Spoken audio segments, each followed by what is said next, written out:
thank you all so much for joining us tonight for our first ever event series for Representation in Cinema. Representation in Cinema is a series that's all about talking about the representation of Black people, Indigenous people, and people of color in movies. And tonight I'm pleased to be talking about The Harder They Fall. Tonight's event is hosted by Our Voices Project. We provide a safe space and platform for BIPOC to share experiences and stories that have shaped them into the people that they are today through visual storytelling. Our goal is to dismantle destructive stereotypes of BIPOC perpetuated in the media by providing educational resources across marginalized groups brought on by the stories we share. Our Voices Project is also a committed community member and partner, providing opportunities in line with the New York State culturally responsive sustaining education framework to help educators design and implement a student-centered learning environment that affirms racial and cultural identities, empowers students as agents of social change, and contributes to an individual's engagement, learning, growth, and achievement through cultivation of critical thinking. I'm Jackie McGriff, the director and producer for the Our Voices Project, and joining me on the panel is Deborah Alvarez, our cinematographer and editor. We also have Courtney Shouse, our education outreach facilitator, and she will be working behind the scenes to make sure that everything runs smoothly. Thank you, Courtney. Thank you, Deb. And now I will turn it over to Deb, who's going to give us a few housekeeping items for tonight. Okay, how's everyone doing? Well, can't answer yet, but it's okay. I'm sure everyone's doing great. So for housekeeping rules, we have basically everything is going to stay muted for the event. This event is going to be recorded, so everyone who's registered will receive a link to watch it. It'll also be on our YouTube channel. And we encourage questions, comments. Please type them into the chat. And yeah, we will answer questions towards the end of the program. All right, thank you, Deb. All right, so if you have been following Our Voices Project for some time, you may recognize this next guest, who will be introducing three of our panelists tonight.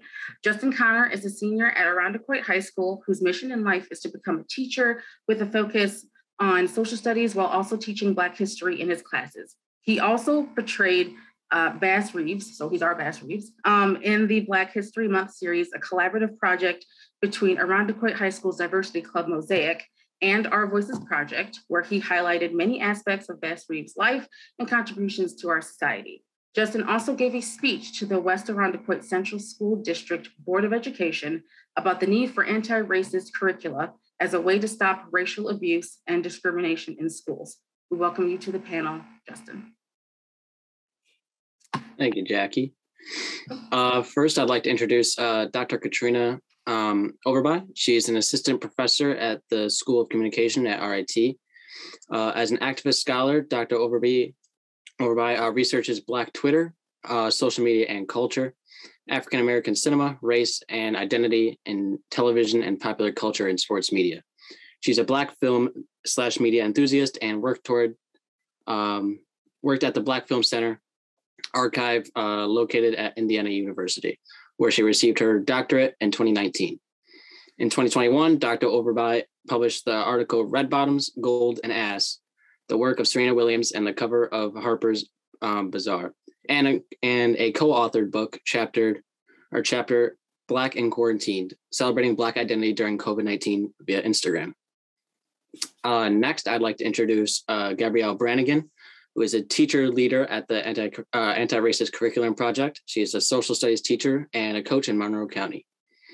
And last but not least, I'd like to introduce Nick Robertson, who has a PhD, is an assistant professor of criminal justice at the Rochester Institute of Technology, or RIT. He has a research/teaching interest in crime, law, deviance, race, ethnicity, and immigration, and the African diaspora. He is an Irondequoit resident, a steering committee member, and the director of research and policy for Erase, or Eliminating Racism and Seeking Equity, a local racial justice organization.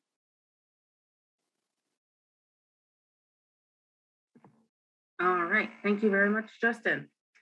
We also have another special guest with us tonight, and that is Jeymes Samuel. Jeymes Samuel, also known as Bullitts, is an English writer, director, singer, songwriter, and music producer from London. In 2013, Jeymes worked alongside Baz Luhrmann and Jay-Z on the music for the blockbuster The Great Gatsby.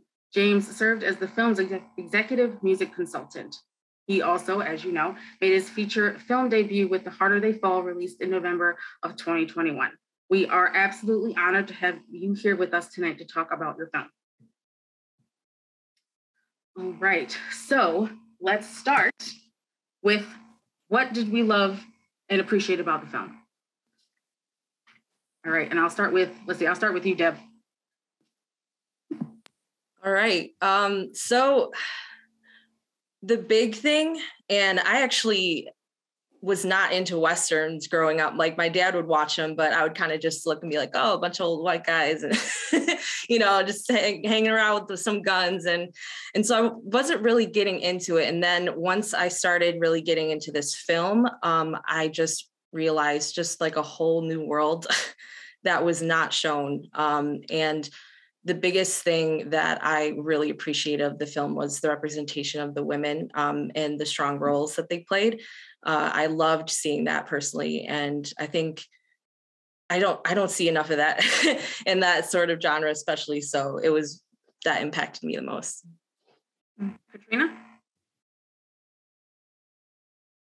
I think I just have so many moments that were phenomenal, from the action scenes to some of the quick witted humor, as well as conversation between a lot of the characters, and a lot of the different things that played with time, even as they engaged with the audience. And I think I want to share one now when Trudy Smith and I think Cherokee Bill are walking past the train, and their very first scene together, the train reads out C.A. Bozeman. And so it was a shout out to Chadwick Boseman. So I think, even in a way, not just within the cast itself, but, with the audience as well, just playing with time and making the audience, I think, feel included in different ways as well. So there's a lot of great moments in the film.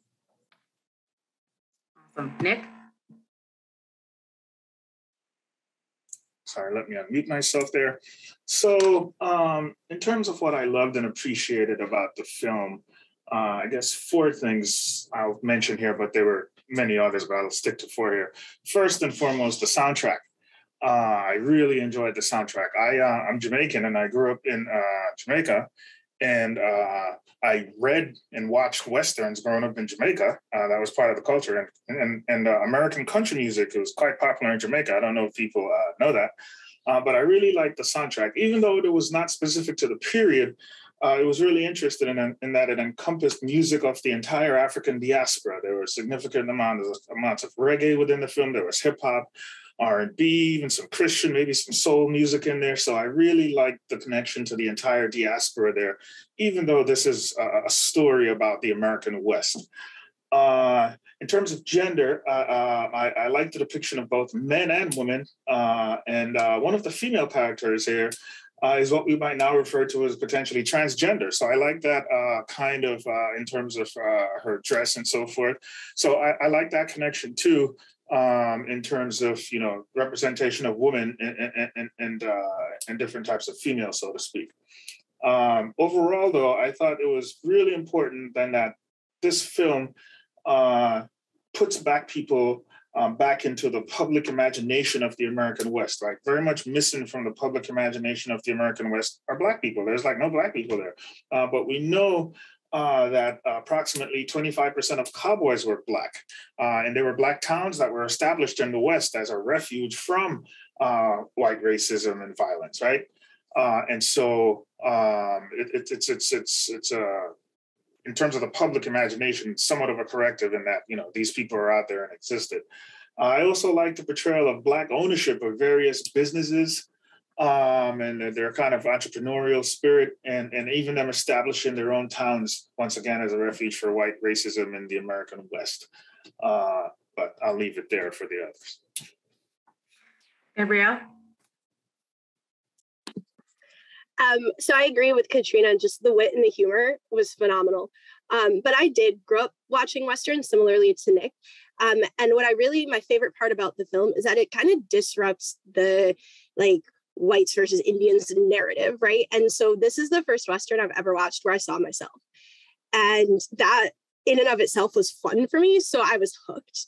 But then just the narrative, there was a true story there. It wasn't an us versus them. There was no necessarily like good and bad, right? And so that for me, the disruption of that narrative of the American West, and then on top of it, seeing myself and then being able to laugh was phenomenal. And so that's what I enjoyed the most.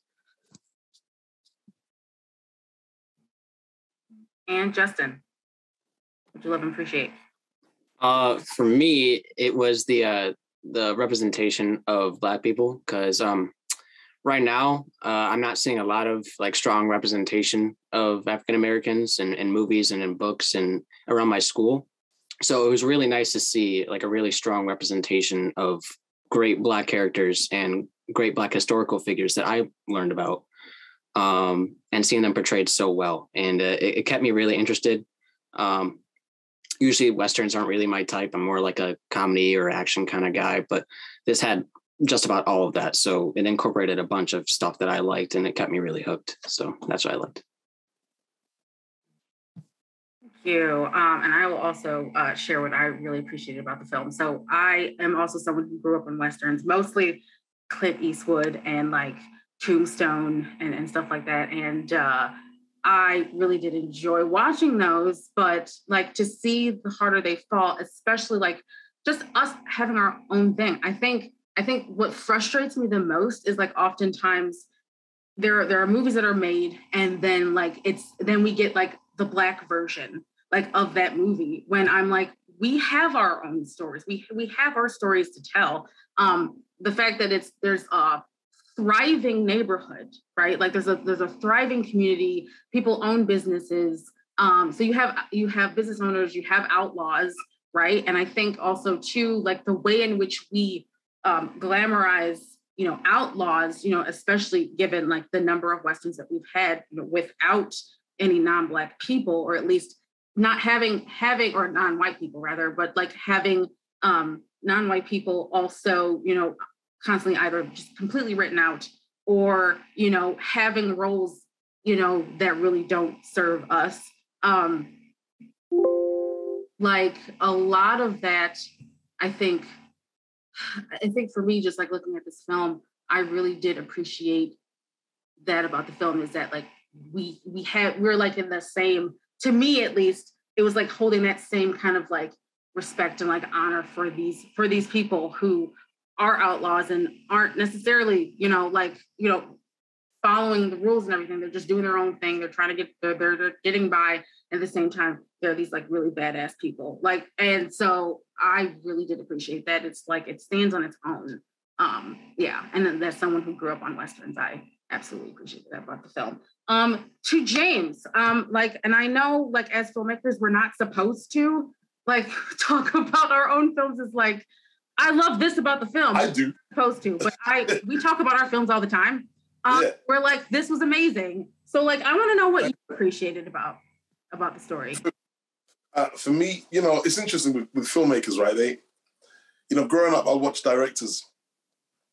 And directors, I believe maturity is a disease, right? It's a disease. Never grow up, right? Like, I remember people used to say to me, because we experience a lot of ignorance in our own race. So growing up, I was dark-skinned and Nigerian, right, in England. So I was dark-skinned and African. So amongst Black people, that was like, I would think that's a beautiful thing. But amongst my own people growing up, I always get in fights with Black people, right? And it just made me, as opposed to giving me a complex, it made me super confident, right? It made me super, super confident. And I always praise myself like I'm a Black god. And people used to say, but Jeymes, self-praise is no praise. And I tell them then at school what I tell them now. Self-praise is the only praise that matters. Everything else is just noise. You have to praise yourself. You have to. When you look in the mirror, love what you see. And I believe that for me, one, the inspiration with The Harder They Fall is because I loved Westerns, but like you guys, I never saw myself in them. I've been watching them since I was a kid.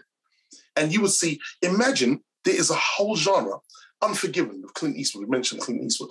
Unforgiven is a wicked film. It's a dope film. But every single woman in that film is a prostitute. So if you are a woman of any color watching a Western, you won't see yourself portrayed in there. You will either be submissive to a weakened male storyline, or you would not exist at all. Imagine that there's a genre where a whole genre of storytelling where women are just eradicated from. They're just eradicated from, unless they're whores or women of the night or whatever you want to call them.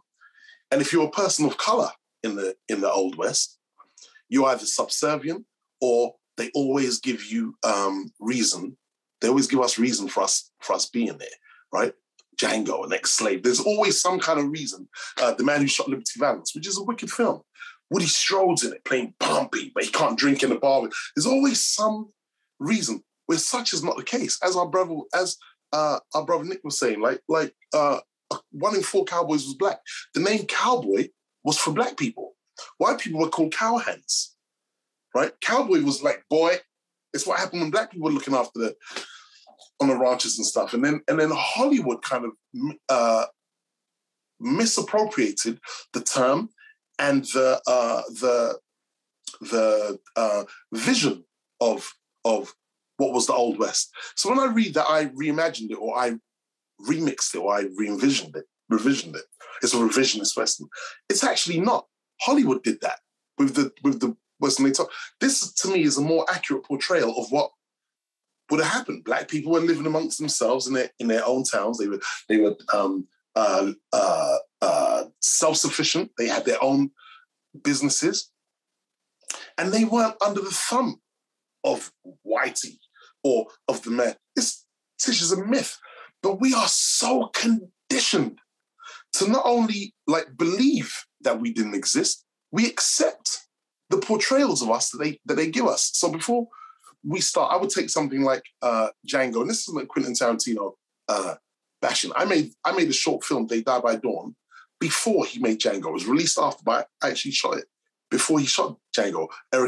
Starring Erykah Badu, Giancarlo Esposito, Michael K. Williams, Isaiah Washington. You could see it, it's like an hour long, a Western. All the same characters as The Harder They Fall. It was almost like a proof of concept to ourselves, right? But you take something like Django, where we are called the N-word 110 times in 2 hours. This is just unbelievable. But yet we just take it on the chin. Like, is this what we... I'll continue. Calvin Candy, Leonardo DiCaprio, he gives a speech in that movie. He says, all black people are subservient, but I believe in the exceptional nigger. 1 in 10,000 are special. They're not subservient. They're not mules. They haven't got thick skulls. Just 1 in 10,000. Okay, that's just a speech of a horrible guy. But when Jamie Foxx, Django, was coming down the stairs in the end, he says the most heinous line of the whole film. Calvin Candy spoke a whole lot of BS, but he was right about one thing. I am that 1 in 10,000. The hero validates. That's like a Jewish person saying Hitler was right about one thing. It's the craziest thing. And we watch it and just take it on the chin. I never complain, I contribute. I never critique, I create. I had to make The Harder They Fall. For women, just in general, and for my people to see. I love Westerns too much to allow this narrative to continue. For me, I love everything about The Harder They Fall. I was on set every single day going, this dish is hard. But my favorite line of the film is when Rufus Buck comes off the train. Who here could drive a train? Everybody but him. Over Barrington Levy. I used to listen to that song when I was a kid. Nick would know what I'm talking about, right? I used to listen to I'm broader than Broadway. Yes, I'm broad. I'm broad. I'm broader than Broadway. Still whoa. I used to go, that's horse music. That's Western music. Man, wait till I do my Western when I grow up. Literally. So I composed the score and recorded all the music for the joint, right? So as I was putting it all together, putting the tissue all together, then I made the bam, bam, bam, bam, bam, bam, bam, and I vocaled it myself. Then I contacted Barrington Levy. Look, man, I'm doing this Western. It's going to sound crazy, but just trust me. Dub and cowboy music dub and the Western are super closely related. We had in Jamaica, they had an artist called Eka Mouse. Remember Eka Mouse, Nick? Eka Mouse's whole signature, he'll do this. Yes. Right? And he'll do this. And he'll be singing an Ennio Morricone electric guitar. That's his signature. He'll be like, bang, down, bang, bang, bang, bang, hey, but underneath you hear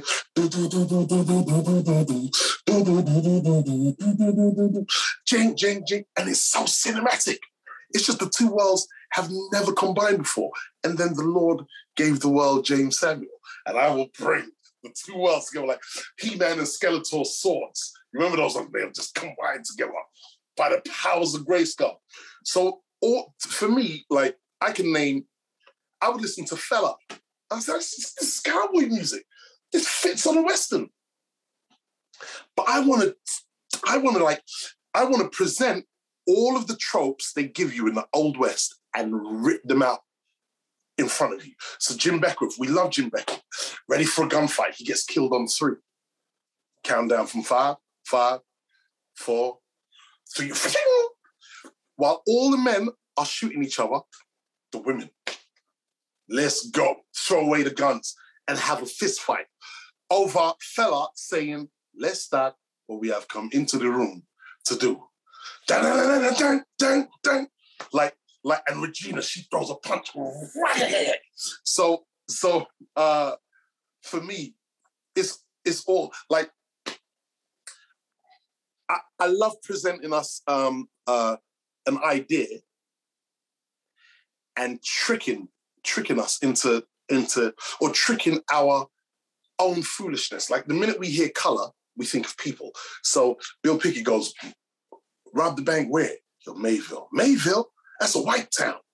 So you honestly think he's talking about people. Then you get to Maysville and the whole town is white, right? So I just love things like I love playing with all of the tropes that we've come to expect and then kind of turning them on their head. And also you go through the whole film and you don't hear the N-word once. Just because it's a period piece, it doesn't mean you have to call us niggas. It doesn't mean we have to be subservient. It doesn't mean, like, every time Black people are in it, we always talk about, like white folks can have a conversation. Man, I'd love to go back in time. Black people can't have that conversation. If we had a DeLorean, if we knew the doc and it was Back to the Future, that movie wouldn't exist. We ain't going back nowhere. You know, I'll go forward. We ain't going back because of how we are taught to think and you know what we're just accustomed to accepting. So I'll end that soliloquy by saying one of the things that bothered me the most, just growing up and hearing, is like our teachers telling us that our forefathers and that our ancestors were slaves, right?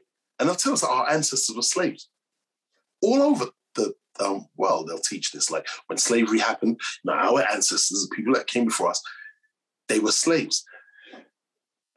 And nothing could be further from the truth. No Black person was ever a slave. Your ancestors criminally enslaved my ancestors. They were enslaved. They weren't slaves. You call them slaves. We didn't call ourselves slaves.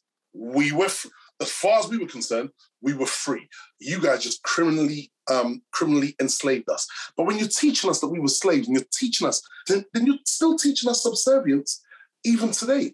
So we are accustomed to hearing this stuff and then watching it on screen and just accepting it. Like it's just a way of being, and we have to continue our lives. And then our kids will grow up accepting the BS imagery they see of us. So when I hear Django saying, "I am," that 1 in 10,000. I'm like, okay, well, allow me to introduce you to the 9,999. You know what I mean?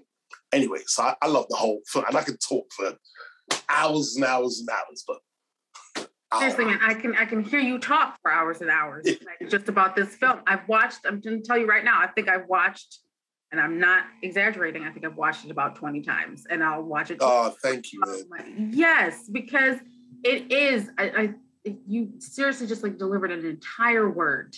And I really do appreciate it because you can see like that kind of passion, the kind of passion that you have, you can see throughout the film, and you make many amazing points just about like what we're teaching in our schools, what we were taught, well, we're being brought up, and what we were taught in our schools. Yeah, we were taught all of that, and less, because I want to say, as much as we're trying to improve things, there's still many of those lessons being passed down, just about us being enslaved, or being slaves rather than enslaved.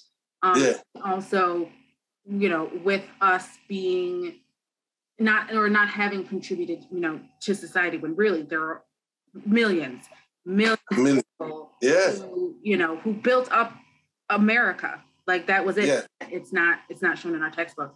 So speaking of history, I want to address another thing that I really appreciated about the film is the disclaimer at the beginning, where it says, while the events of the story are fictional, or in this story are fictional, these people existed. So right off the bat, like I saw that and I was like, this is going to be amazing. And so that was it. So what we're going to do now, we're going to go through. They can stop telling us, because I would argue with a lot of people, especially like Black people, we're mad frustrating that like we didn't exist then. So I got all of those real characters that actually did exist. And I put them in one place one time. It's not a biopic, so it's not like name and likeness, but their names. I put I kept all of the goodies and all of the baddies, and then I kind of put them in one place so you can watch this movie and go up and read up about these characters and stop telling me we didn't exist in the Old West. It stops today. You know what I mean? Yeah. Well, speaking of that, so I'm going to have each of our educators and our student here actually go through those characters for our audience. So one moment, I'm just going to share my screen here and we're going to get into that. 1 second. Okay, so I'm going to, let's see. All right, here we go. Can everyone see my screen? Thumbs up? Thumbs up? Okay, cool. All right, so first up, we are going to start. Trudy Smith. Awesome. So I think it's important to note that sometimes there's not a lot of information about a lot of these characters.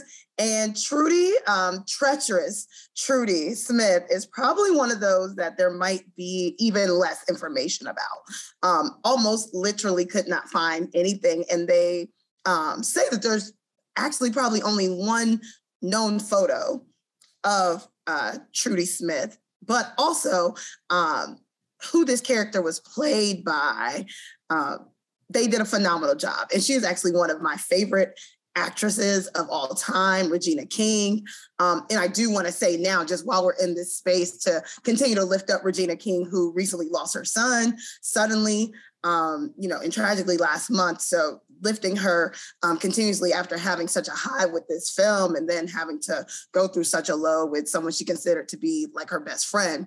But what is known is that she was active during the late 19th and early 20th centuries, and that she was from the Barbary Coast in San Francisco, and that she left from there to go where? I couldn't find that. But it was known that she was well-traveled. What they do say about her in history is that she was a pickpocket and a thief, and that she ran with another woman, her accomplice, Dolly Mickey, and they were arrested at one point and spent approximately 6 months in prison. And so there aren't really deep historical facts about this character, as there aren't many with Black people in general, especially when it comes to finding their actual birth dates and death dates, right? Those things are really, really hard to tell in place. And so I think I was amazed with what was able to be done with this character, so much imagination. And so I think that was what I enjoyed the most about Regina King's role and how she decided to play that role in some of the larger, I guess, portrayal that comes out. And so for me, one of them is this idea of treacherous Trudy taking up space. And so I think one of my favorite moments of her is when she's on that track by herself on the horse and is unflinching, right? As this train is approaching at full speed and is made to stop. The scholar in me and just the person in me, I linked this to Black people and the conversations around not moving on sidewalks, right? There's a whole thing about space, place, and being unmovable for people that you are expected to move for, right? There was a history of Black people having to move out of the way for white people on a sidewalk. And so for me, this became a moment of like, no, I'm standing here and you're going to stop. Right. And so from that moment on, I think I figured what we would have with this character. I think another time where she's really standing her place and taking up space is in a conversation with Rufus after they've gone back to Redwood.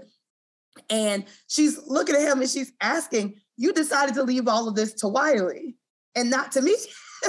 And he says, but who would have been able to control the gang like you did, practically? You know, who else would they have listened to? So to know that someone was able to have that much authority as a woman in this film, I think that was important to see. And that I don't think she saw herself as working under Rufus as much as working with Rufus for the things that they were trying to do and accomplish. And so again, just this idea of taking up space and place and having some sort of authority, for me, made her my favorite character. And I really, really wish there was more I could find out about treacherous Trudy. And so if anyone knows more about this character than I do, please send it my way. Like, I am in love with this character. Every time she comes on the screen, I'm just like, she's badass, she's unrelenting, she's a boss, and pretty much ruthless. Like, she's somebody you don't want to mess with. And so that's my history of Trudy Smith.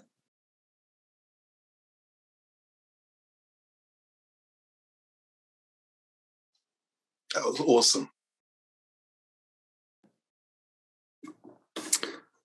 So for Rufus Buck, I found out that he was born, it didn't give like an exact month or exact date or anything, but it said that he was born in the late 1870s. So that was kind of interesting to me that it didn't really have a specific date. I'm sure there's other dates for other characters or other people back in that time, but not for people like Rufus Buck. And I found out that he didn't live past 18 years old. So he was really young and he was still doing all this similar stuff to in the movie. But it was still a little bit different, but I like how you went about it. He did start a gang in the 1890s, but it didn't have Cherokee Bill and Trudy in it. He was a lifelong criminal and he was hardened by systemic racism and injustice. And he wanted to solve that by going about it by starting an uprising with Indians and Native Americans and getting them to run white people out of Oklahoma and Arkansas. But he did it like really ruthlessly, kind of like how Rufus Buck did in the movie. So yeah, he was just really ruthless, very violent. He went about and he violently beat up and he raped his victims, which is horrible. And then he was rumored to have killed a U.S. deputy marshal on his spree. And later, when he was about 18, he was sentenced to death. And then they went about the Supreme Court and they decided to give him the death penalty the same day. But again, I wish I found more because he's actually a really interesting character and how he was only 18 in doing this. It just shows what it was like back then. But I would have liked to learn more about him as a child and what have maybe influenced him to do this kind of stuff. Because maybe he had some sort of background that, I don't know, kind of forced him to do this, or if he was influenced by his parents or someone else. But yeah, that's it.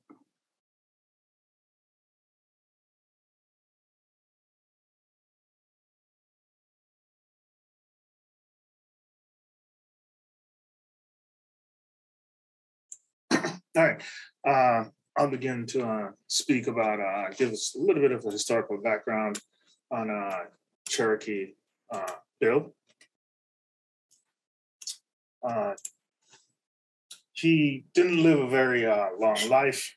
He was hanged at 20 years old.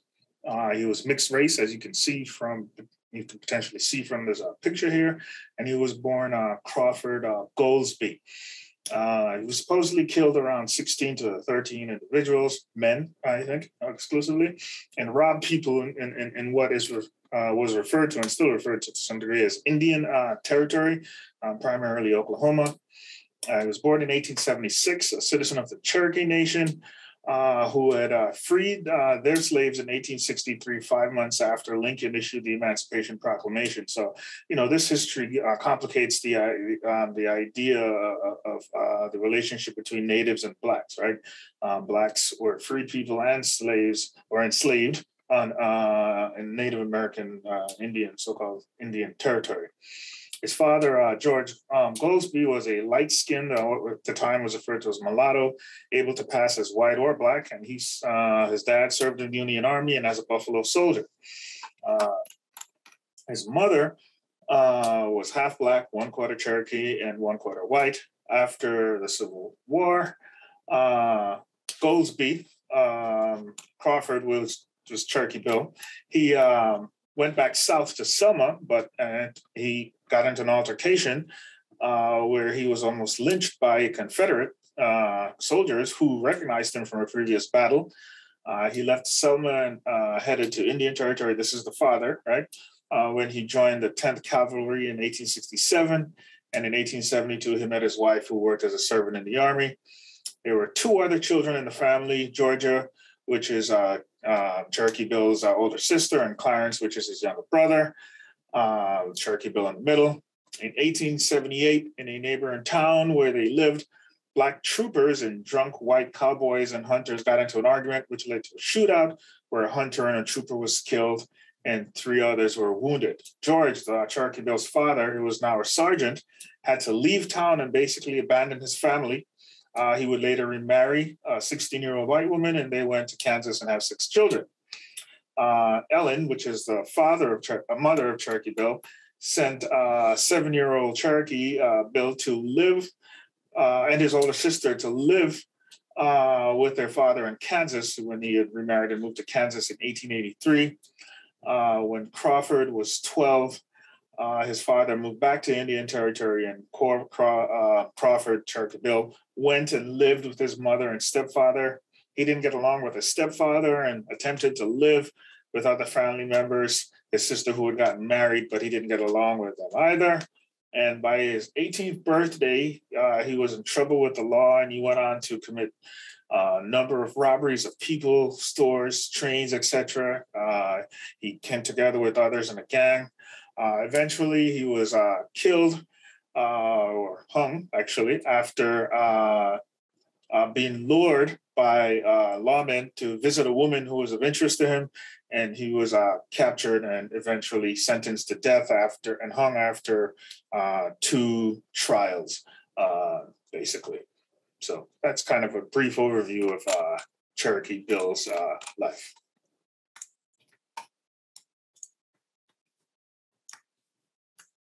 All right. And so just a little bit about James Pearson Beckworth, also known as Jim. He was born enslaved to a white plantation owner and an enslaved mother in Fredericksburg, Virginia. Allegedly in 1805, there are also other accounts that he was born in 1978. So again, this mystery around the birth age or the birth date of this historical figure. But he was known to be a lot of things: an African-American mountain man, a fur trader, explorer, trapper, scout, a blacksmith, and an outlaw. And so he moved to St. Louis with his father, allegedly. And during that time, around the age of 14, he learned how to be a blacksmith. And sometime up until 1824, so he was considered to be a free man. So once he left, once they had left Virginia. And so he joined an expedition headed for mines in 1822. In 1824, he joined another expedition to explore the Rocky Mountains with William Ashley's third and most difficult fur trapping expedition, where he had to train, to not freeze to death or starve during this time. He also became a famous fur trapper. He was known to be an Indian fighter, and he was well known for telling lore about his adventures. He's actually, I believe, one of the only folks from around this time who was able to sort of write their own history. Actually the only African-American in the West to record his life story. His book, The Life and Adventures of Jeymes P. Beckworth, was published in 1856. I think similar to Cherokee Bill, he had an interesting relationship with some Native Americans and Indian folks. And so they said that between 1826 and 1824, he abandoned American society and joined the Crow people. It's sort of not really known about how he joined the Crow people. I believe he said that he was kidnapped. Others said that they sort of welcomed him, but he did learn their customs, language. He even was married to 2 Crow women, one of them being the daughter of a chief. And so for 6 to 8 years, he lived with a Crow band, what they called the Crow Indians. And so according to his accounts of his life, he rose in their society to the level of war chief, but there are disputes about some of the history, that's documented by himself. They said he liked to maybe over-exaggerate some of his adventures, but other historians said that, a lot of his accounts are true of what happened in his life. There are some historic landmarks that are named after Jeymes Beckworth. I know that there's a cabin, I believe, in California that's still standing that actually was used as a trading post and a resident inn for people to stay in as they passed through. He was credited with discovering the Beckworth Pass in 1850 that goes through the Sierra Nevada mountains, and the Beckworth Trail. These trails made it easier to travel and safer. There was some speculation about whether he was in a combat with about 75 Spanish posse members in some sort of gun battle, as well as stealing close to 1,200 horses during a horse theft expedition. So Jeymes Beckworth got around. I think I'm always amazed at how traveled a lot of folks were during these times. Like his birth, the exact date of his death is unknown, but some say that he died in 1866 amongst his adopted people in a Crow village near the Bighorn River, and that they laid him to rest in Crow fashion on a tree platform, and others indicate that he may have died near Denver in 1867.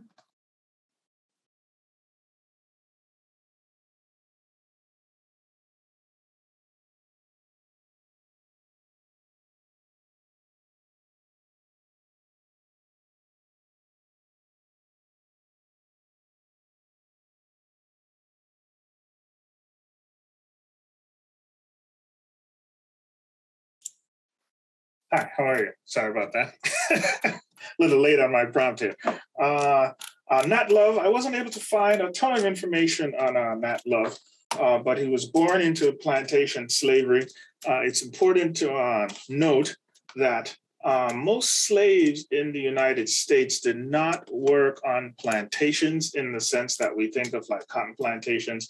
And it wasn't just cotton, it was tobacco and rice and so forth that slaves brought to the United States or cultivated in the United States. Rice cultivation was brought here by slaves, for example, in North, South Carolina and places like that. So some states had, where slaves were on plantations, but the majority of slaves were hired out for a wide variety of jobs. And you would have a family that owned a relatively small number of slaves. That was the majority of slaves in the United States. So that's, an important misconception, I think, that people have at times about slavery and how it existed here in the United States. And clearly in some states, plantation slavery was more common than in others. He had no formal education, but he was able to learn to read and write with the help of his father, who was himself enslaved. So I find that particularly interesting, that these were enslaved folks who were able to, become literate during the time of slavery, and to then extend that to his child without any kind of formal schooling is a pretty interesting achievement and amazing achievement. After gaining his freedom after the Civil War, he worked on a farm that his father rented. Even after his father died, he still worked on the farm. On February 10th, 1869, he left the farm and traveled west. He spent most of his adult life as a cowboy in the West from, say, 1869 to 1889, and he even won a wide variety of contests at rodeos and stuff, and which gets back to my larger point of the Western imagination. We don't necessarily imagine Black cowboys and rodeos when we think of the West, right? He worked as a Pullman porter from 1890 to 1921. Now, Pullman porters, in terms of jobs that were available to Black men at that time, that was probably one of the best jobs that was available at the time. And many of the Pullman porters became leaders in the Black community and used that opportunity to fight for Black civil rights in a variety of ways, right? In 1907, he wrote a book. Some folks refer to it as a slave narrative because he was enslaved at some point. He wrote a book entitled Life and Adventures of Nat Love, better known as Deadwood Dick, by himself. Interestingly, in this book, he chronicles his early life and his life as a cowboy, but he does not mention any kind of problematic racial relations between him and whites, which is almost impossible given the time period. So that's one of the really interesting things that's been written about this book is his portrayal of race, even though he used, kind of the racialized terms at the time to refer to Mexicans or Native folks and so forth. But he does not mention anything about anti-Black racism and discrimination at the time in this book. And he became famous in part because of this book. And he spent the later years of his life working as a security guard in Los Angeles, California. But not a ton of information on this fellow, but he lived a rather accomplished life, I would argue, for anyone, regardless of race at that time, in terms of what he was able to do.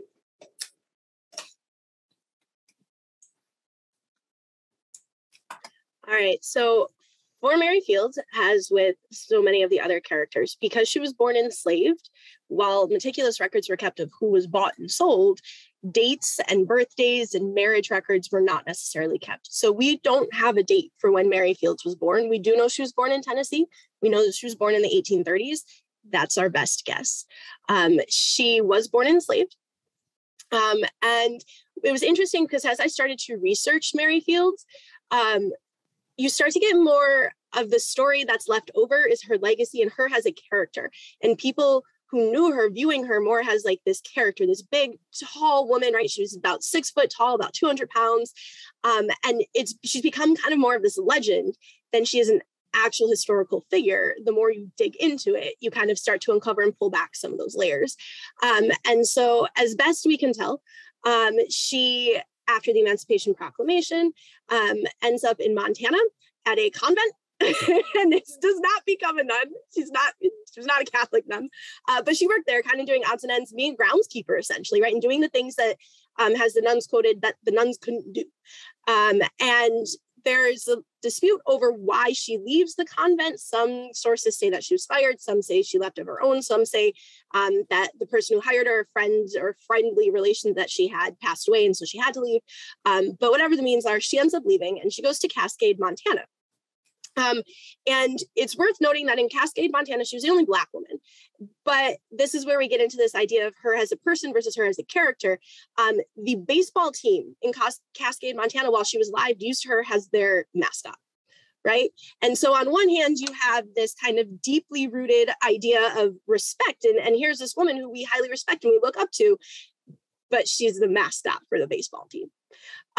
But she goes down in history, has the first Black mail carrier for the U.S. Postal Service Star Routes, right? She gets a Star Route contract, and she's known for carrying a revolver and a pistol and delivering the mail through her stagecoach, which is one of her nicknames, Stagecoach Mary, and relentlessly protecting the mail for the citizens of Montana. But then you also have other nicknames. She's called Colored Mary, she's called Black Mary, she's called N-word Mary, right? And so never, ever forgetting that she's not just a woman, and that she's not a miraculous woman, she's a Black woman. And so the town of Cascade, some sources say that her funeral is one of the biggest funerals that the town had ever seen. Everybody showed up and showed out. But again, who are they showing up and showing out for? Was it the character in the myth, or was it the true person? By all accounts, she was a very generous woman. She tried to start a few different eateries, and they failed because she gave away the food.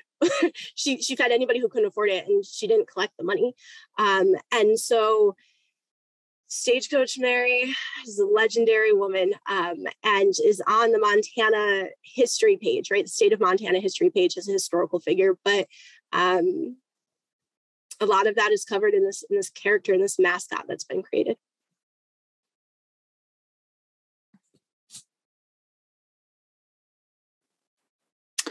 So some of you might know I have a personal connection to Bass Reeves. Some might say I'm his identical twin. But he was born in July of 1938. He was born a slave. And he was forced to join the Confederates in the Civil War with his slave master's son. But he escaped, and he fled to a Native American tribe. And he lived there for a couple years, grew up there, hung out around the Native Americans, and gained their sense of culture. And he learned their fighting techniques and their languages, which made him such a great marshal when he joined in 1875. He had so many great characteristics to be a successful marshal. Like I said, he spoke several languages. He was a very diligent detective, and he was a very handy shooter, I might say. He was known for his quick draw, fastest in the West, so quick and diligent with just whipping them out and taking care of his opponents. He arrested over 3,000 felons in his career, and he was never injured once. That surprised me a lot. And he was so invested in his job and in the law that he even took in his own son for his son killing his own wife. So that really shows his determination and everything else. And he held his position as the Deputy U.S. Marshal for about 32 years, which is the longest anyone has ever served that title. And one more thing is that he was noted as unbuyable, meaning like he was never he never accepted bargains or bribes. He was always sticking with the law 100%, especially with his son. So that was pretty important. And yes, and also many people don't know this, but many believe that Bass Reeves was also the inspiration for the Lone Ranger, the show, not the movie. But yeah, I think that's pretty cool. Because I mean, I personally haven't watched it because I'm on the younger side, but for many of you, you sure have probably seen it. So I'm sure you didn't know that, but now that you do, you'll probably want to go back and watch it over again or whatever. But yeah, like I said, he's an amazing character, and I had so much fun researching him before and again, and making sure I got everything else again. So yeah.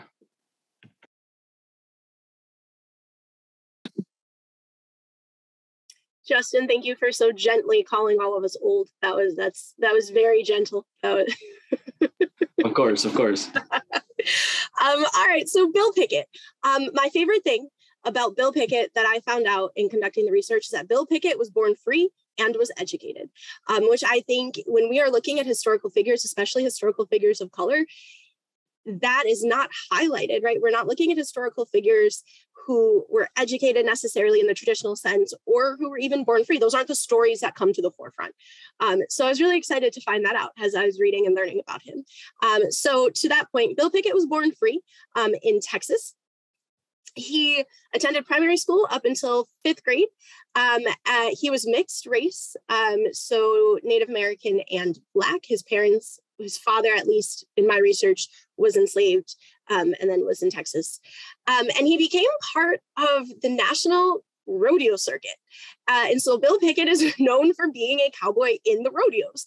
And he has gone down in history as the kind of inventor of something called bulldogging. Now, for those of you who are not familiar with American rodeo, as I was not, bulldogging is essentially where you are wrestling a bull with horns to the ground by grabbing their horns.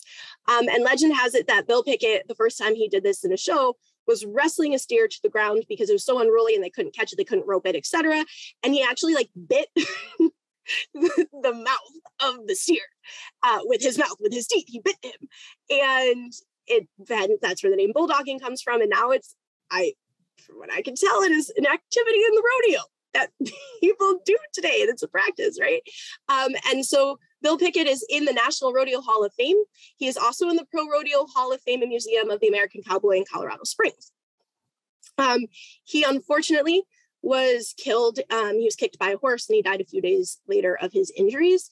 But I think he's a fascinating historical figure just for the facts I mentioned, but also he traveled around freely around the United States, performing in shows and engaging in shows and engaging in all these different spaces with all sorts of different people.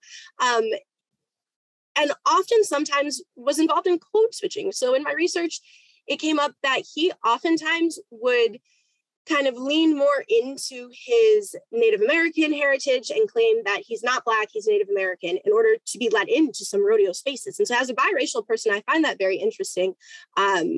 How in different spaces and with different people in different groups, you identify or are identified by others has something that you may or may not be, or has less than what you are. And so that's kind of a life that he led. And he is on a stamp, United States Postal Service, because apparently that's my theme tonight, put him on a stamp. And then there's some kind of dispute over whether it's actually him on the stamp or his brother. But just a phenomenal figure to look up. And as I said, it was really exciting that he was born free and had an education, right? Had a primary school education. And so that was Bill Pickett.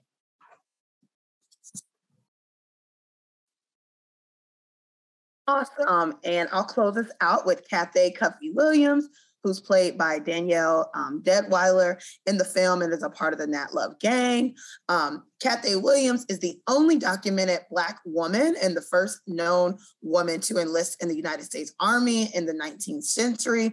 She's also the only known Black female Buffalo Soldier, which was the nickname given to members of the African-American cavalry regiments of the United States Army who served in the Western United States from 1867 to 1896. She was born enslaved in 1844. Some documents say 1842 near Independence, Missouri. And she was a house girl on the Johnson Plantation in Cole County near the Missouri capital of Jefferson City, where the Civil War began. And she was born to an enslaved mother and a free father. She voluntarily joined the Army and concealed her gender. And so that's where we get this sort of non-binary gendered historical figure, I believe, in the film, and was able to masquerade as a man in the Army as they didn't conduct full medical exams at the time. So she was able to pass in that way. She was later referred to as William Cathay as opposed to Cathay Williams when she was passing as a man. And so her enlistment started in November of 1866 in St. Louis, Missouri. She enlisted for a 3-year term of service as William Cathay at Jefferson Barracks in St. Louis, and she was assigned to the newly formed 38th United States Infantry Regiment, which was one of 6 all-Black regiments of Buffalo soldiers created by Congress in August 1866. She spent most of her military career sick, and she was hospitalized 5 times in 4 different hospitals over the 2 or 3 years that she served. She was discharged in 1866 after needed to be hospitalized, and the post surgeon found out that she was a woman and she was discharged. Unfortunately, her accounts detail how the men treated her poorly after finding out she was a woman. And so someone might ask, why would you want to join the Army at that time as a woman? And so, I think that the lore of independence, that's been reported for young female and unmarried former enslaved persons, there weren't a lot of options, and you could make a better living being in the Army. So I believe that's why she wanted to pass as a male and be enlisted. She quoted as saying, "I wanted to make my own living and not be dependent on relations or friends." And so again, supporting the reasons for wanting to enlist. At the end of it, poor health overwhelmed Williams after serving in the military. Toe amputations from diabetes, deafness, and some other illnesses forced her to apply for military disability pension. But a doctor concluded that she didn't qualify, not because she was undeserving, but because she had posed as a man. Accounts say that she died in 1893, shortly after being denied disability compensation. And that's my historical fact on Cathay Cuffy Williams.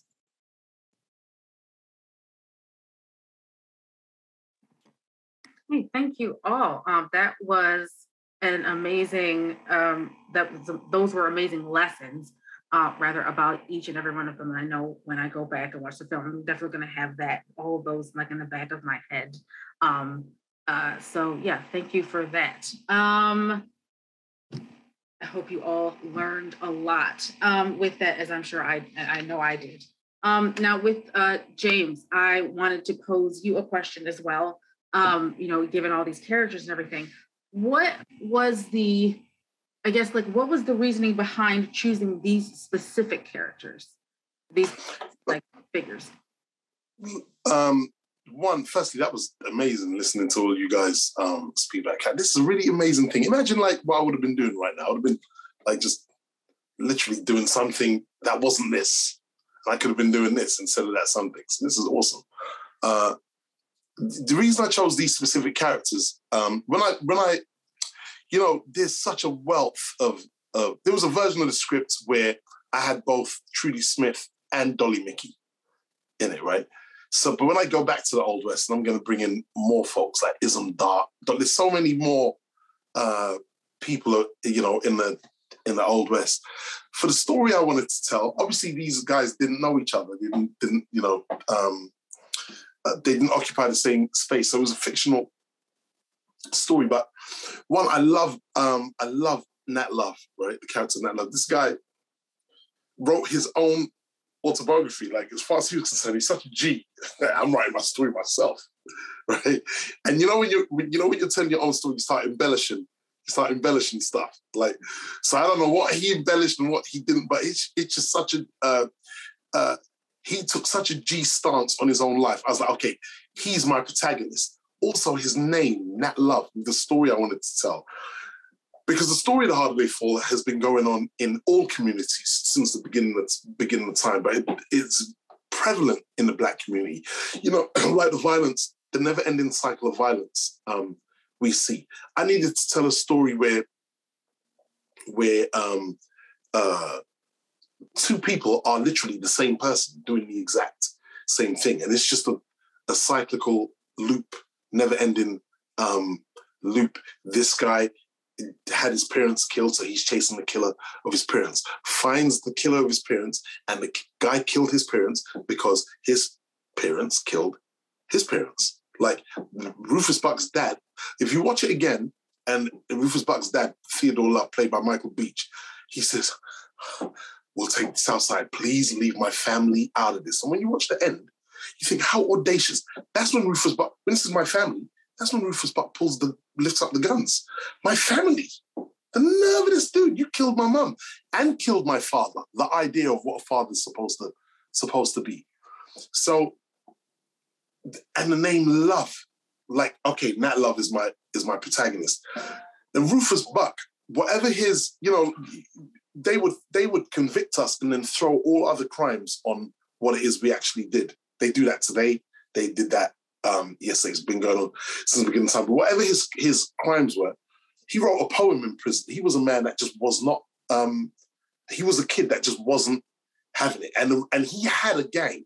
So like the Rufus Buck gang, there's my protagonist. I want a marshal to be chasing him. Okay, Marshal Bass Reeves.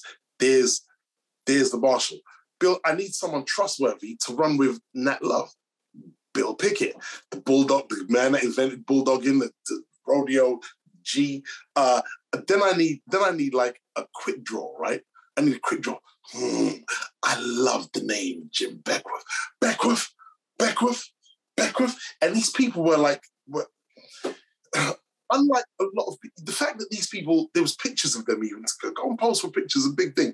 Like, these people took stock in how they looked, how they were presented, and how they saw themselves. And the picture of Jim Beckworth, he looks like a person that is really image conscious. All of them do, but the way his hair is, Jeymes P. Beckworth. Like, that's my quick draw. That's my gunslinger. Cherokee Bill was such a badass in real life. When he was going on the gallows, they said to him, "Any last words?" He said, "I came here to die, not make a speech." Who were these gangsters? How could you teach me about Calamity Jane, but you never teach me about Stagecoach Mary, who got in gunfights with white cowboys, but you'll teach me about Calamity Jane.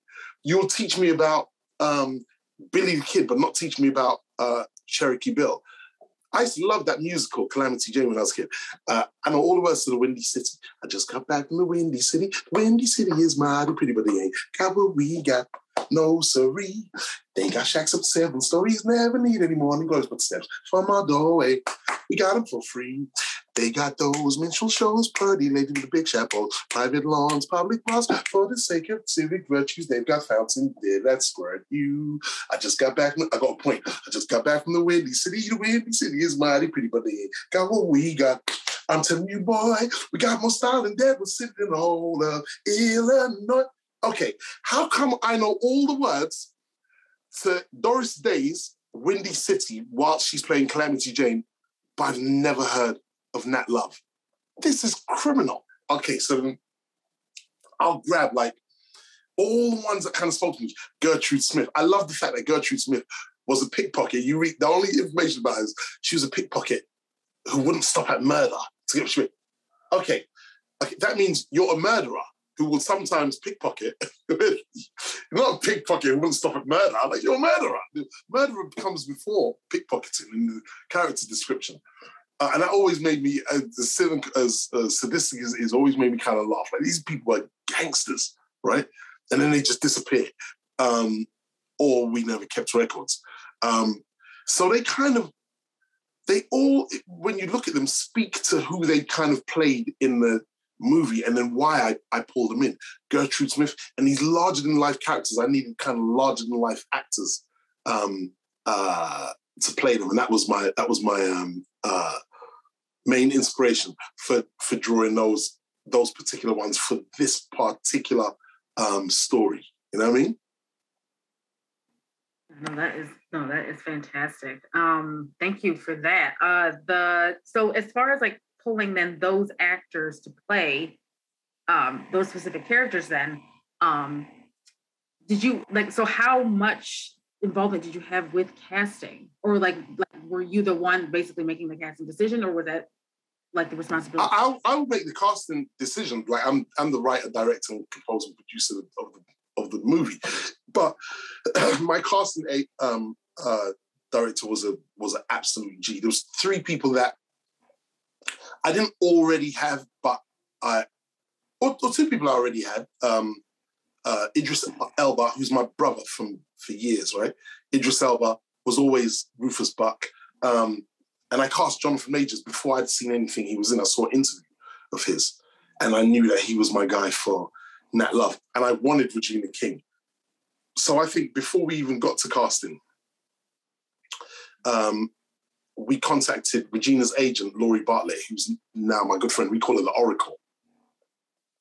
And she read the script. I don't even know that the film was with Netflix then. She read the script and was like, okay, I'm gonna get this in front of Regina and you know, I'll get you and Regina on the phone. I always tell this story.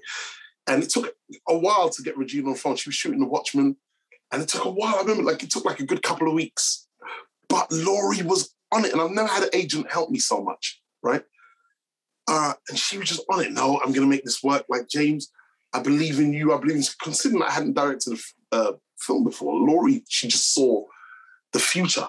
And she got me and Regina on the phone. And I always say, like, you have 10, maybe 15 seconds to make a first impression, right? And then minds are made up from the way you say hello. And Regina got on, we organized was it a FaceTime or a Skype or something? It wasn't a Zoom, because Zoom kind of became prevalent during lockdown. I think it was a Skype. And we got on the Skype, and the first thing I said, as soon as I saw her face, I was like, peace to the Black Queen, Regina King, what's cracking? And that was it. We were cooking from there. I was telling her, like, look, and I grabbed the guitar and I was like, yeah, look, so we're gonna, and then here's how the music goes, and I just gave her all the full sound bites. Like, I was like, there's no way I'm missing the opportunity to garner Regina King as Gertrude Smith, as like the baddest chick you've ever seen in the Old West, who's doper than all the men, right? Okay, well, if that's the statement, that's what you're aiming. This lady stops the train by just sitting on a horse. Okay, so I need the person that can pull that off. Regina King. You do not question Regina King sitting on her horse, stopping that train. It's Regina King. The train better stop. You know those ones. The train. Regina the King. Yes. Regina the King. Right. The train better stop. So when I put down the phone, I was confident. I was like, I think she's gonna do it. I think she's gonna do the film, because she just smiled like, okay. I was like, I think she's gonna do it. And then so that was Buddy. And then Victoria Thomas, our casting director, she was amazing. She found me, like, Danielle Deadweiler, who played Cuffy. She found all, like, pretty much Eddie Githegi was already a close friend of mine, but she found like a slew of the actors. Brought Dion Cole to my attention. You know, I'm English, so I didn't see all. I've seen his stand-up special, but I haven't seen like all the other stuff that, like, I didn't watch Blackish and see Dion Cole. I never saw the Old Spice commercials, right? I never saw anything that would put me off him playing a serious character. All I know is Dion Cole, I think about the film and the story. When I spoke to that guy, I just know that his voice is awesome. Like, Rufus Buck. Like, And I was imagining gold teeth in his mouth and him fighting. Is that what you want? I ain't want to disappoint you. Him talking to the camera. I'm a sinister mark too. Me pulling the camera back, and the way he can, like, that little bit there is comedy, but the way he can keep it straight, but he understands the timing of it and what to tell the audience when he's looking in the camera, all of those things. And that came from casting from Victoria Thomas. Her and I were just running point on it. So it was just a really awesome thing. You know, when you're making a film, you're kind of doing your own thing. I always say, like, you remember I was saying maturity is a disease, and obey your crazy. No matter what you're doing, obey your crazy. Those thoughts are in you. They come to you for a reason. No matter how crazy the thought is, like when Stagecoach Mary comes on stage, she sings, 1, get that horse in a wagon. 2, I call that song the Jim Crow count. So I'll just be cooking all of that stuff up. That's Idris on the background vocals. I was recording that in the house in the evenings. Like, okay, tomorrow I got to record the song. 1, get that horse in a wagon. 2, get that rain in. And then listen to the words. 3, what does it say? 1, get that horse in the wagon. 2, get that man in the rifle. 3, get that man in the rifle. 4, for them that's dead on arrival. 5, them that pray see heaven. 6, them that don't see devil. 7, separate but equal, right? The Jim Crow laws, but equal. 8, say them that slave my people. 9, to break them chains and shackles. 10, come again. 1, get that horse in the wagon. 2. So it's just all of those things, but you need the cast that could you need the cast that could pull it off. I need these larger than life characters, and I was kind of fortunate with the casting, so that was kind of like the process. You know what I mean? Yes, absolutely. No, thank you for taking us through that, because this cast, like when I saw the trailer, I was like, whoever did the casting, whether that was the director, whether there's a combination of people, I was just like, they nailed it. Like as Mona was saying, the cast is chef kiss. So that When they first said they had the trailer, we were working with this team, Dana and Narelle. Like, if you guys do another one of these, I'll join it and I'll bring Dana and Narelle on it. 2, like my sisters that was dealing with all the marketing. They are geniuses. I'm telling you, they are geniuses. And they had the trailer, right? The trailer ready, the first teaser. And I was on the call with them, on FaceTime with them, with Jeymes Lassiter, Will Smith's partner, one of the people in this movie. And he was like, okay, so you guys got the trailer? Okay, well, sit with it, make your notes, add your notes, and then send it to us in a few days. I was like, what? Send it to us in a few days? I've been waiting for this to see this trailer for 10 years. Send it to me now. Send it to me right now. She sent it to me, JL, and Jay-Z, right? And when I saw that teaser the first time, remember this, we saw this teaser. If it came out in late May, we saw it in the beginning of January, right? I watched that teaser like 8,000 times, to the point where Hove called me, right? Jay called me and he was like, yo, you got the teaser? I was like, yeah, you seen it. He was like, are you crying right now? I was like, the only notes I have is the font of my name. He was with Swizz. I think he was in the house with Swizz Beats. And it was like, I think it was like 9 p.m. and they had the trailer on repeat to like 2 a.m. I knew we had a good trailer when Jigger's watching it 100 times. And I'm watching it 100 times. I watched that trailer so much, Nick, right? I fell asleep with my contact lenses in, and I woke up, my eyes were just, I fell asleep like watching the trailer like, I woke up in the morning like hours later, my eyes were like, oh, the trailer was that good. I can't wait to unleash the tish on the public. You know those ones? You had like Fella, Barrington Levy, that is the hardest teaser of life. So yeah, the whole film was super fun to even though shooting it, we shot it in the eye of COVID, which is a crazy thing.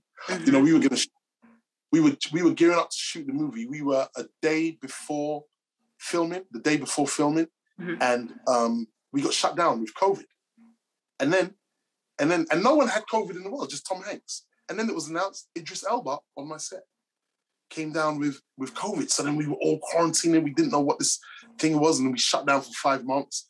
But me and Jonathan stayed in New Mexico, and we were still just working on the film. Then we got back up and went to town. But when we got back up, then I was told, okay, there's this new disease out. So now your debut movie, you have to direct with mask, goggles, a face shield, and you can't go closer than 6 feet to any actor.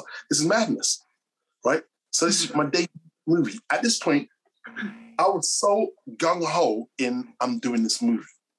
I was like, look, you just tell me what the parameters are and watch me bring us all a classic. Just tell me what the parameters are. Just give me the rules. I can't stand closer than 6 feet? Okay. I'm going to break them anyway, but just give me the rules. I can't stand closer than 6 feet. Mask, goggles, face shield. We had a lady that was walking around with a stick, a 6 feet stick, keeping everyone, measuring stick. 6 feet, 6 feet. So I would have like my lookouts on the set, right? And then we call them 5-0, these 6 feet people. It's like police, right? They're like, yo, Jay, 5-0, 5-0. So I'll put my mask back on and goggles.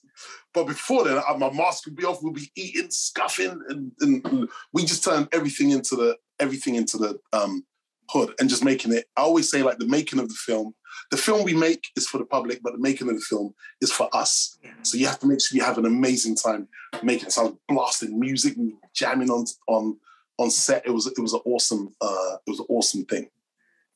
Oh my gosh. So see, you say, like, obey you're crazy. And I'm sitting here, so, like, as another filmmaker, like, on the projects that we worked on and stuff like that, none of that, by the way, like, sounds crazy to me. I'm like, no, because you got to get the film done. You got to get it done. You have a vision, and you're trying to, like, you know, do whatever is necessary, you know, to get this moving. Because you're like, you want people to see it. You're like, yes, you want the public to see it, obviously, but you're making the film for you. You want to share that, like, your heart, like, with, you know, with absolutely. And so, like, as far as, like, again, like, just keeping on track, you know, with things, you know, even if it's just like a little thing here, a little thing there, it's still continuing. So man. And you have things that, you know, you find that when you're doing, like, a big project that's going to be released, you'll have these ideas with anything. It could be a book, anything, a song. If you do not explore those ideas, they'll haunt you till the day, every time you watch it. So, for instance, the Blue Lady, right? And a couple of people question me, like, why the Blue Lady? Don't question me. The Blue Lady's there for a reason. I mean, I'll explain it in my own time, but I need this lady blue. She's blue, and she comes in and she dances. And the reason, and what she actually signifies, the Blue Lady, is Alice Smith is singing a song called, and I love Alice Smith, she's singing a song called Wednesday's Child, right? And Wednesday's Child, let me just pull this up quickly in my notes, because when I write a song, I kind of, like, forget the words afterwards. Unlike Jay-Z, who this is just all in his head. It's the craziest thing. Like, Alice Smith, she sings a song. When Stagecoach Mary walks into the saloon, Alice Smith sings a song called Wednesday's Child. It goes, Monday's child is ever smiling. Tuesday's child will play in sun. Wednesday comes with a gun. Thursday tears have just begun. Friday ships are filled with crying. Then she goes, Monday seems so far away now. Tuesday was not bad at all. Like, the stuff we used to complain about and argue about in Africa before them ships came seems so irrelevant now. Wednesday came with a flame. Thursday never be the same. Friday ships are not returning. Monday's child is torn asunder. Tuesday's child is thrown in chains. Wednesday's child used to smile. Thursday's tears are now and now. Friday's child is ever burning. That's what happened when we went on that ship. That's what Alice Smith is singing. The Blue Lady, the blue signifies the sea, the middle passage that we all went on. And her dance is hope. No matter what you put us through, we still come with song, whether it's gospel, we still come out with movement. We still come out with hope and perseverance through all the tears, the pain and the anguish that you give us. That's why I need the Blue Lady. Now, don't question me and paint her blue. My point is you have to obey your crazy when you're creating art, but it's actually sane to it. And when it's done, it's a cohesive piece, and everything's just accepted as if it was always there. But en route to it being there, you know, your ideas for the most part would seem your ideas for the most part would seem unconventional, to say the least. You know what I mean? Yeah, for sure. Absolutely. Yeah, I know, like, me and other creatives, I know for sure, like, yeah, the ideas always sound crazy, but, you know, it's not crazy to you because you have a vision and you want to see it. Yeah. So, oh yeah. Exactly. For sure. Okay. I'm gonna get my charger for this iPad. I'm gonna get my charger. I don't want it to die. Okay. No worries. Yeah. So no, while you are doing that, so I wanted to give our panelists a chance to talk through some of, like, the salient. I think we've already, like, gone through some of the salient themes, unless any of our panelists had any more that they wanted to bring up. Okay, because otherwise I have So I have another question for our panelists as well, in regards to us coming to the end of Black History Month, but that doesn't obviously mean that we stop talking about Black history, especially in our classrooms. So with some states enacting laws that prohibit teaching about systemic racism, do you think, and I can pose this to Jeymes, and I'll pose it to Deb first while Jeymes looks for his charger. But do you think that as filmmakers or as creatives or in other artists have an obligation to inform the general public?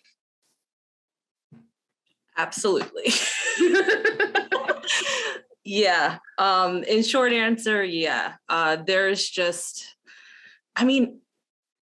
filmmakers have changed a lot of ways in how people are represented, growing up, like watching films, like a lot of stuff, that I've learned on various things came from like just watching a film and just like seeing something on the TV. And so I think media just has such a great impact on people that it's obvious that, there's a certain responsibility to that and how we show people in films. So, yeah. Oh yeah, absolutely. So, and going off of that, so, because I know the argument that I always, or not argument, more like respective debate, like with people just about whether or not filmmakers should be making these stories, because number one, it's profiting off of Black trauma, right? Because like a lot of what people tend to show of Black history is of the trauma. And so like the thought that filmmakers would show that, but then, especially if it's coming from a non-Black filmmaker, they're essentially profiting off of our stories. I, however, appreciate filmmakers who will teach us something, especially like in some sort of an entertainment, like Jeymes, when you were talking about Regina King and you were talking about her film in Watchmen. In that particular TV series, I didn't know, there was quite a bit that I didn't know in that story. Like I was learning about the Tulsa, I think I had already learned about the Tulsa massacre, but just going through that was more of a history lesson for me. I think also another TV series featuring another cast member, so Jonathan Majors, in in country, right? They're talking about sundown towns. I didn't know what a sundown town is. If you don't know what that is, by the way, in our audience, definitely Google that, look that up. I didn't know about that. There's quite a few things, even with it being like it being entertainment. It's also learning. And so because I wasn't learning those kinds of things and you can also talk about the Netflix original series, Self-Made. We were talking about Madam C.J. Walker, right? Like this self-made, Black millionaire, Black female, like millionaire. Like we did not learn about her at all. And so like, I'm not only being entertained, but I'm also being taught something that I wasn't taught in school. So Jeymes, before you got back on, so we were discussing, with us not being taught this in classrooms, do you think that it is our responsibility or our obligation to share these stories and inform the general public through our craft?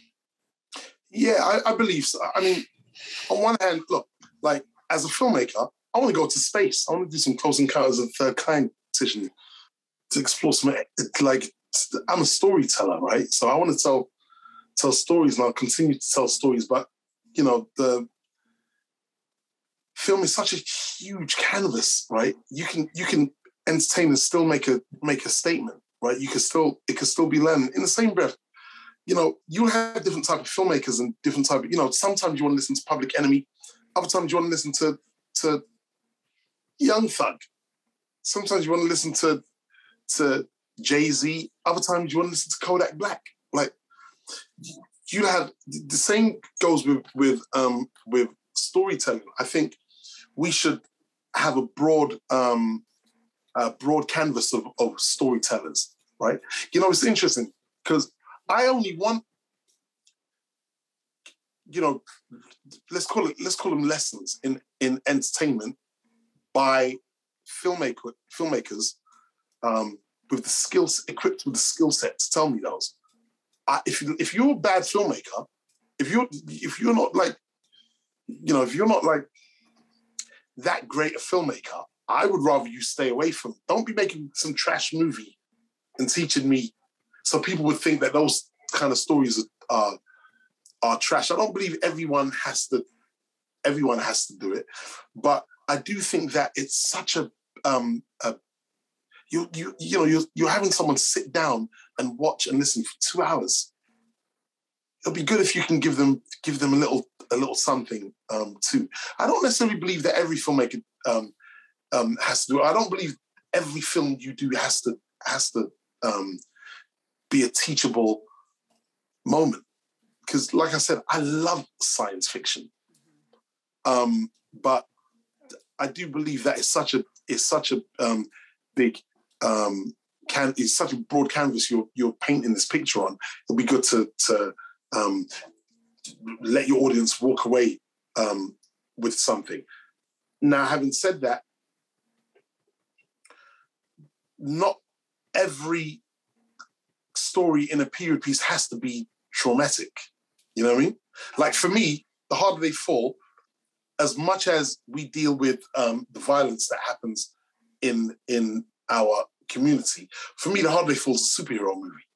Them dudes were superheroes. They were real life superheroes. Nat Love is a G. And you would hear Dennis Brown singing Promised Land, boom, boom, boom, boom, boom, as they're riding. I feel good watching the Harder They Fall. Like the end is really like when Idris and Jonathan have that tour de force of a scene acting to each other. And as a filmmaker, I don't let Nat Love and Rufus Buck, if you watch the film again, I do not let them share the frame once. They never share the frame, right?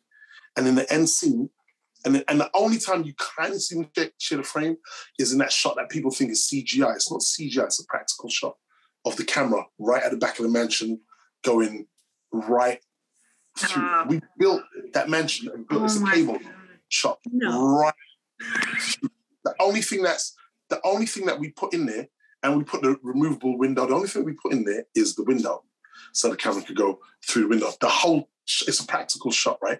And that's the only time you see them kind of share the frame, but it shows how far they are apart, right? When they actually share the frame in the film is when Rufus Buck says the words and son. On the word son, he walks into a 2-shot. Before then, I shoot Rufus Buck static and I shoot Nat Love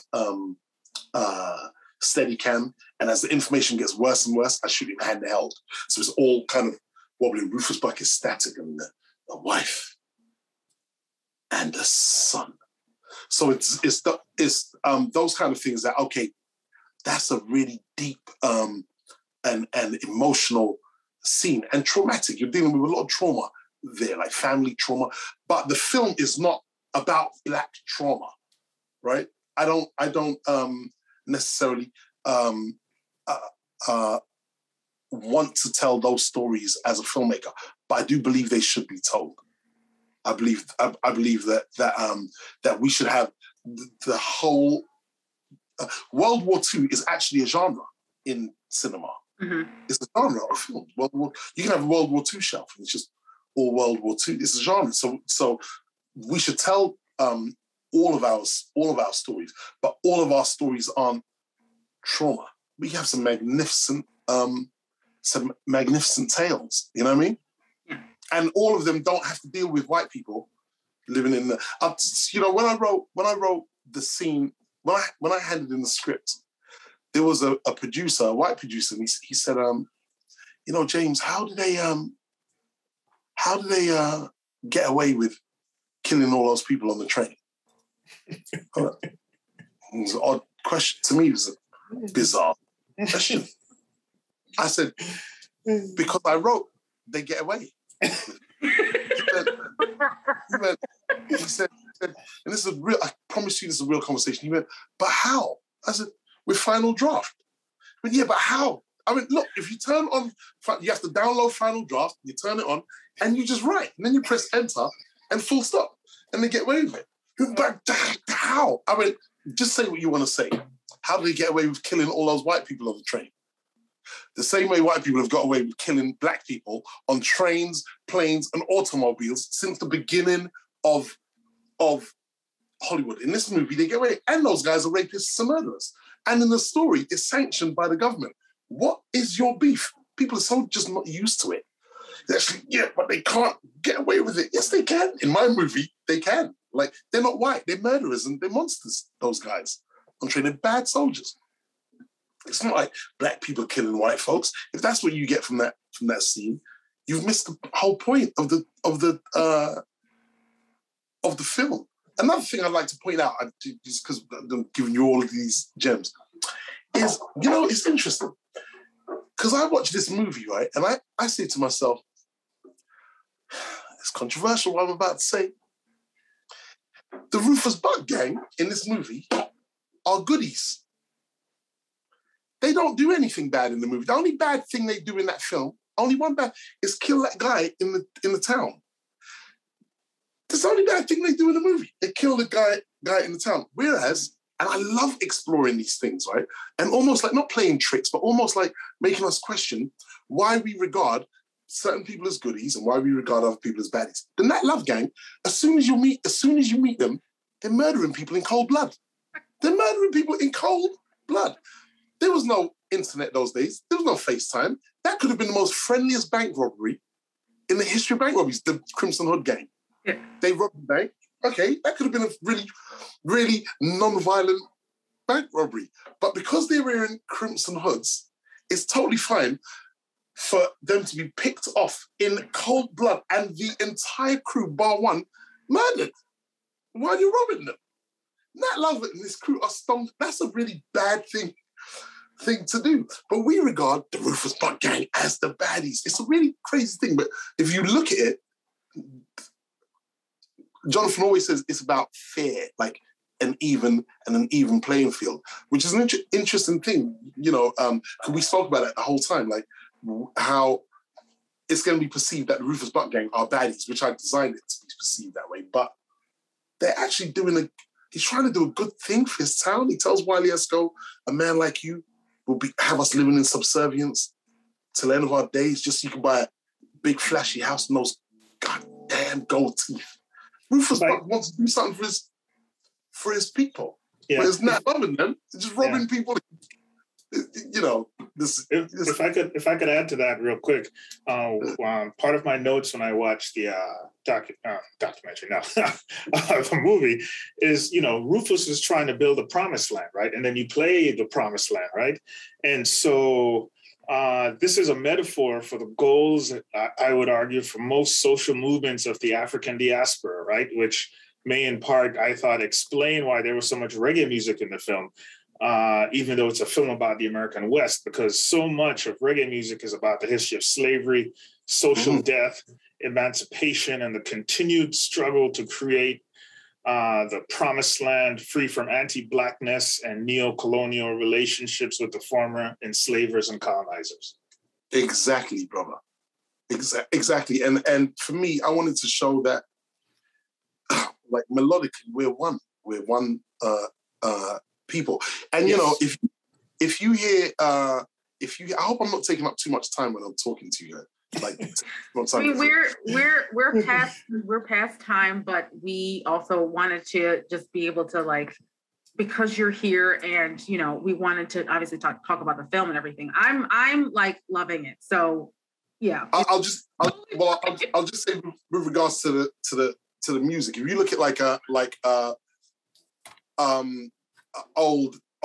if you look at like old westerns, I'll always like genreify westerns, guys, by the type of music there are beneath those westerns. So if you go back, right, to the old black and white days, you'll hear the this kind of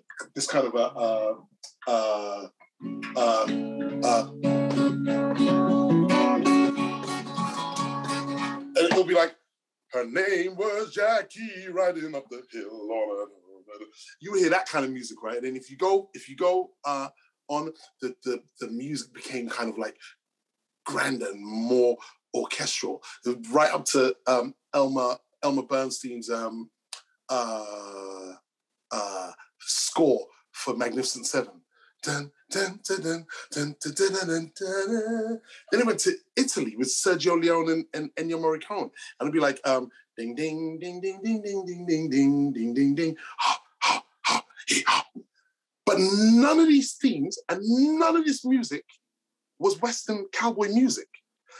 Billy the Kid never even heard probably of electricity, let alone heard of the electric guitar. There was no song in the days when Jesse James was riding around town going, his name was Jesse riding up the hill. That wasn't the music they were listening to. So Westerns always had modern music, right, over them. They just had the music of the day that Hollywood would then place over the film. So for me, making that, it was about giving this movie its own signature. I wanted people to watch this movie and do this. Like the grimace in certain scenes, like when they rob the train, you hear that track, and then the music goes up. What is Cherokee Bill's talking? And that comes from, every Black person knows this, right?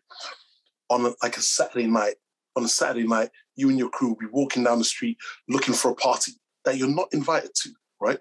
And you get one person who's the dedicated sound, we call them sound systems, right, Nick? But who's a dedicated speaker hearer, bass hearer. One person who's a self-dedicated speaker hearer. What? So you can all be walking down the road. You know there's a party in the area somewhere. Someone heard a girl say, we're going to do, you know somebody, you don't know where the person lives, right? And you're walking, everyone's talking. And then you hear this, what? Someone says, shut up, shush, everyone shut up. And from afar, you hear this. And they go, it's almost like they say, north! And everyone gets, and the thing gets louder and louder. And when you get this, like, hey, gringos, have this hero. And then now you have to try and wangle your way in. So 3 of you are going to get rejected. 1 of you's probably going to get arrested with a fight, and 1 of you's going to sneak in. Hopefully, I was usually the one. So when I was scoring the movie, when I was putting together the score, I wanted to bring back all of those feelings, right? The feeling of tension or excitement when you hear. So when Regina King, Trudy Smith goes, let them see your face. And they pull down the mask. You hear. When he says, my name's Cherokee Bill. Oh, you must be the hero. Great spirit. Why does there always have to be one? Meanwhile, but the music is just about to say, north. So when he pulls out when the guy swings, he pulls out the knife. And so I use that motif as they're walking down the train to their end goal, which we think is a robbery, but it's actually a man. Rufus Buck, I play with the frequency of the music, which is me going like north, looking for our goal, which was the party. They're looking for their goal, which is Rufus Buck. But it's just that. So just all of those things come to mind, which is why I always let people know. For when you're composing music the composer usually comes on late, right? The composer comes on late. They come on a lot of times in post-production. You shot the movie, then you play the composer. That's too late. The composer should come on when the director knows what script he's making, because it will help your shot composition, your shot list, your choreography of the camera, if you know your motifs, which is why when a scene ends in the film, when a score ends, in a film, I have like Nat Love a couple of times whistling the score, right? He's whistling the score. Like when they ride to Rock Bank, you hear Lauryn Hill. When the music stops, Nat Love's going.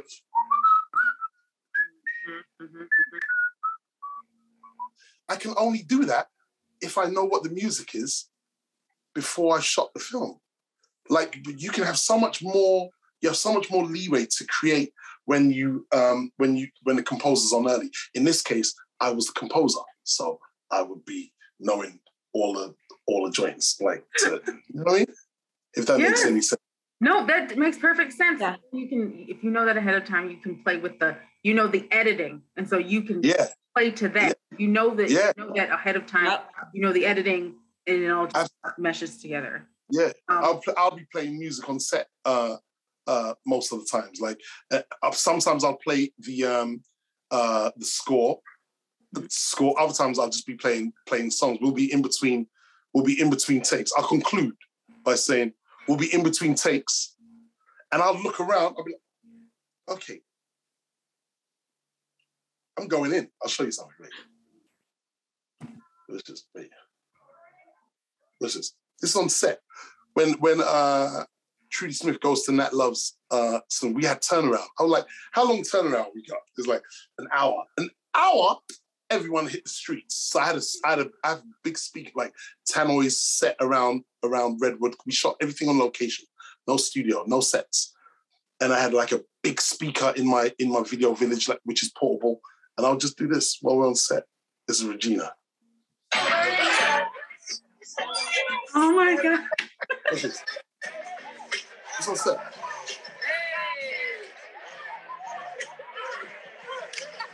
That's me in the background. I love that. All the synergy. And then everyone just starts dance battling.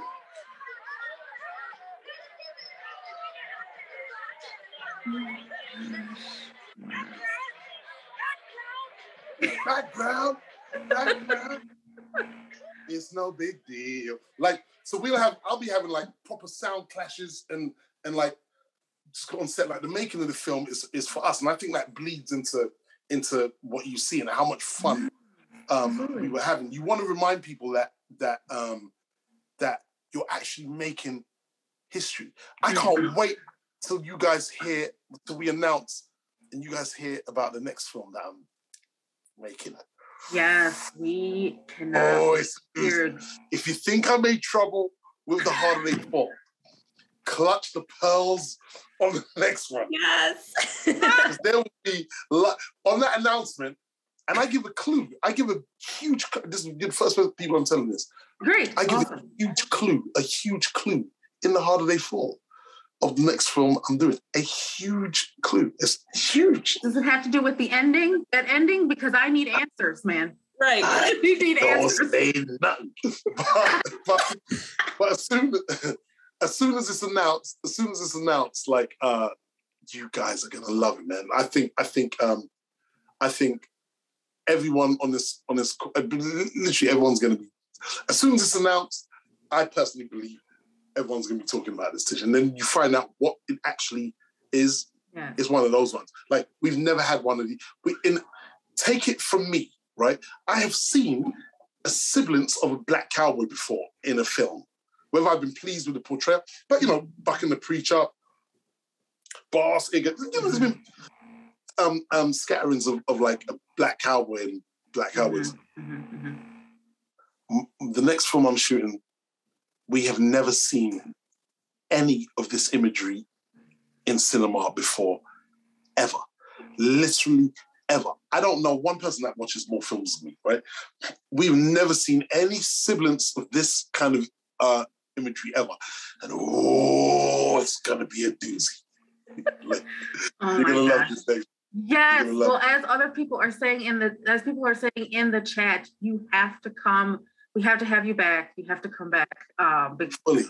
Seriously, we've absolutely 100%, like 1,000%, like have enjoyed this conversation, this dialogue, you sharing your love of the film and like your love of film and also just everything that went into this brilliant, incredible story. And so, Jeymes, like I seriously want to thank you for joining us today. We'll definitely have to have you back, seriously, because this was just... Thank you, man.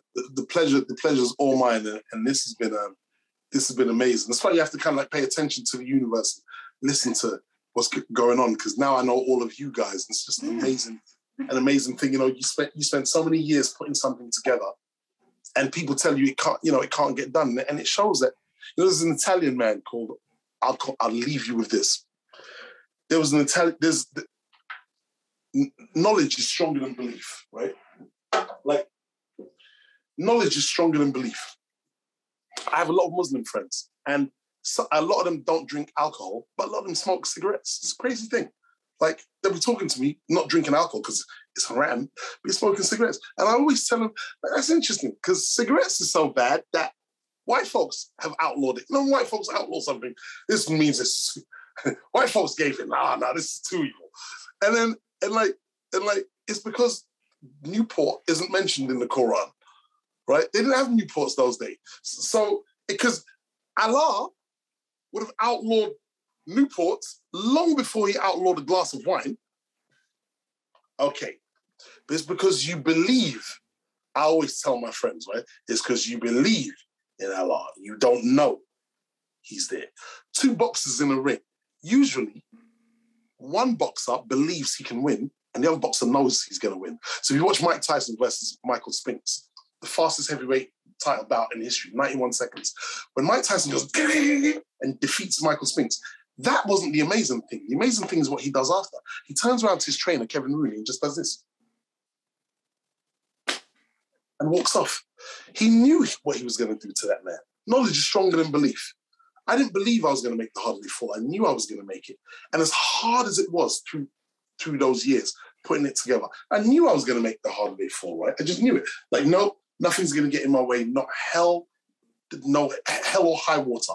No Murphy's Law or COVID-19 is going to stop me making this movie. And a man from a studio called Ambi Studios, right? And everyone's going to come to this crossroads, right? So I want everyone to just hear this. A man from a company called Ambi Studios.